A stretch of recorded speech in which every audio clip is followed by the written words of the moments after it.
We got to hit the balance sheet, the assets, liabilities, debts, and investments.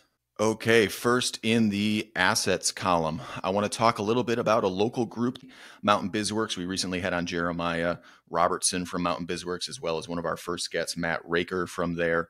Mountain BizWorks has been awarded over a $2.3 million grant from the U.S. Minority Business Development Agency. They've been selected as one of 43 organizations nationwide to receive this grant from the MBDA's Capital Readiness Program. Out of over 1,000 applicants, only 43 were chosen. The program aims to provide funding and support to underserved entrepreneurs, particularly those from historically under-resourced areas. This funding will help enable Mountain BizWorks and its partners to help entrepreneurs scale up, access growth capital, and create inclusive economic development opportunities across Western North Carolina. The MBDA award will focus on capacity building and access to capital and access to networks for WNC entrepreneurs. It will expand existing programs and integrate efforts from various entrepreneurial development partners. And the details of the 4-year plan for the funds will be announced at a special event. They actually already were announced at a special event on November 30th here in Asheville. So really awesome organization, and want to support them here. Jeremiah and Matt from Mountain BizWorks. Great job, guys. In the liabilities column, I unfortunately do have to talk about war profiteers. So the recent increase in military action by the IOF against Gaza has caused a surge in weapons manufacturer stocks, adding about $23 billion in market capitalization. So analysts have mixed views on the financial impact of the military action. While some expect limited effects, others anticipate an increase on military spending. So Lockheed Martin, Boeing, Northrop Grumman will all see their stocks rise as more and more are killed. But what makes this even more obscene is I want to point to this Business Insider article that says that lawmakers on key House and Senate committees overseeing U.S. military policy have financial ties to these major weapons contractors. Both Democrats and Republicans on these committees continue to invest in leading military contracts.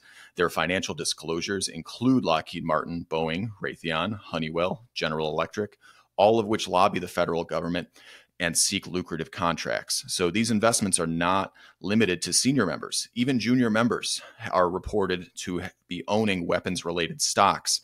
The investments raises concerns about potential conflicts of interest, especially given the lawmakers' roles in writing the annual defense authorization bill that funds the military subcontractors in their home districts.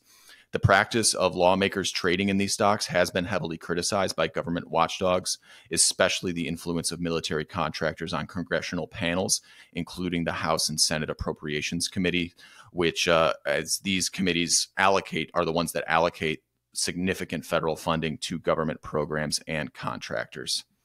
All right, in the debts column, so the White House has approved an additional $4.8 billion in federal student loan debt cancellation to provide relief for student loan borrowers following the Supreme Court's decision to block the White House's broader debt cancellation plan earlier this year. The borrowers now, the total federal student loan debt cancellation approved by the department is now at 3.6 million borrowers and stands at $132 billion in canceled debt. The Secretary of Education, Miguel Cardona, emphasized the administration's commitment to fixing the student loan system and providing relief to eligible borrowers.